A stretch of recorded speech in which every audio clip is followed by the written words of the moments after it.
So you abandon the thing you said you were gonna do for real this time. Seriously, this is the time. This one is the one. This time, for real, this time. And there's the part of you that wants to pick it up again. The part of you that knows that it would be good for you to pick it up again. But there's also the part of you that knows that picking it up again comes attached to the feeling of guilt for having put it down again in the first place, or second, third, fourth, fifth place. For some reason, we tell ourselves that it's normal to feel guilty when we don't do the thing that we said we were going to do because, you know, you're misbehaving. It makes sense for you to be punished with guilt for that. But if you're doing the right thing, the thing you're supposed to be doing, well, you shouldn't be feeling guilty about that. That means you're doing it wrong. But that idea is based on absolutely nothing, and it could not be further from the truth. Unpleasant emotional experiences arise no matter what you're doing. They just happen. And of course, they're related to all the causes and conditions of your own life, your own history, your own biology, your own social situation. But there is not one person among us who does not experience unpleasant emotions,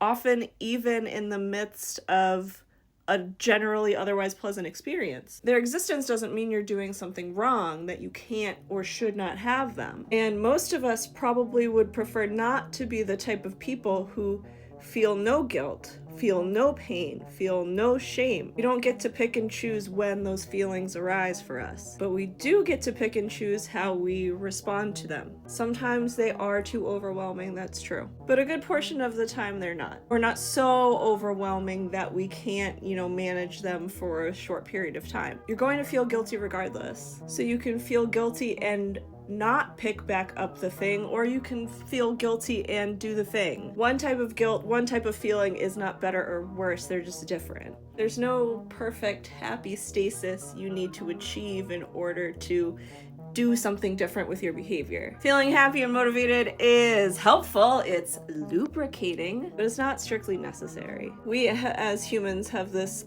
almost magical ability to change our own behavior on a whim. We can just think of something and do it. To my knowledge, there really aren't any other living creatures out there with that ability. And there are no ideal conditions that need to be in place for you to be able to do that. You can just do that fucking whenever. It feels hard a lot of the time. I know that it does. Don't have this haircut for no reason. But it's so much less difficult than we think it is. Because we often think that the feeling needs to be right first before I can do something. There's some happy stasis I need to achieve before action will then follow. That's just like that's not how it works. Emotions are responses to the conditions around you and inside, your own mind. They don't really dictate behavior, they just set the stage for the type of behavior you're interested in engaging in at any given moment. You don't learn tennis by playing the US Open against Serena Williams. Is the US Open a tennis thing, or is that golf? I'm not sure. It's a sport. Behavior changes the same way. You want to change your behavior, you start small and you practice some fundamentals. Life is full of opportunities to practice that type of skill. One of the most important fundamentals to practice is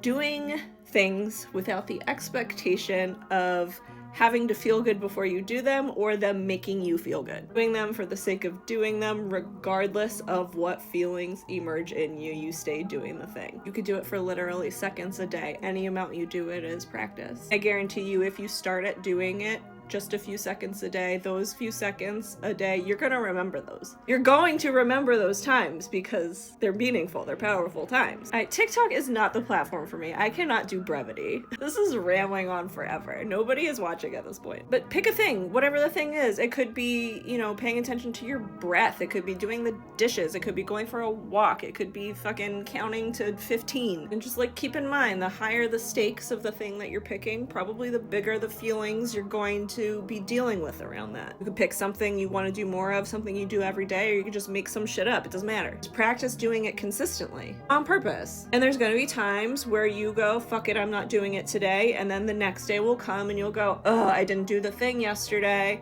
And I feel guilty about that, so now I am supposed to do it today, but that feeling of guilt is emerging that makes me not want to do it anymore, and then you can work with that. That is an opportunity to practice that. Even if that practice is just noticing that the feelings are happening at all, because that is an important basis for understanding how we operate in the world and how we can change our own behavior, noticing what our minds and our bodies are doing at these times where we're interested in behavior change. Anyway, this video is evidence of me practicing that, because what have I been avoiding? I am on winter break this week, and this whole time I was thinking, I'm gonna make stuff, I'm gonna get shit going, and what did I do? Everything but that. I was pretty productive. I washed my floors, I did some errands, I bought some things, and every day I came in here, I turned on my little lights, and I looked at them from the other room, and I thought to myself, nope, not today, not feeling it today. And here we are, 9:30 p.m. on the Friday before I go back to work, and I have done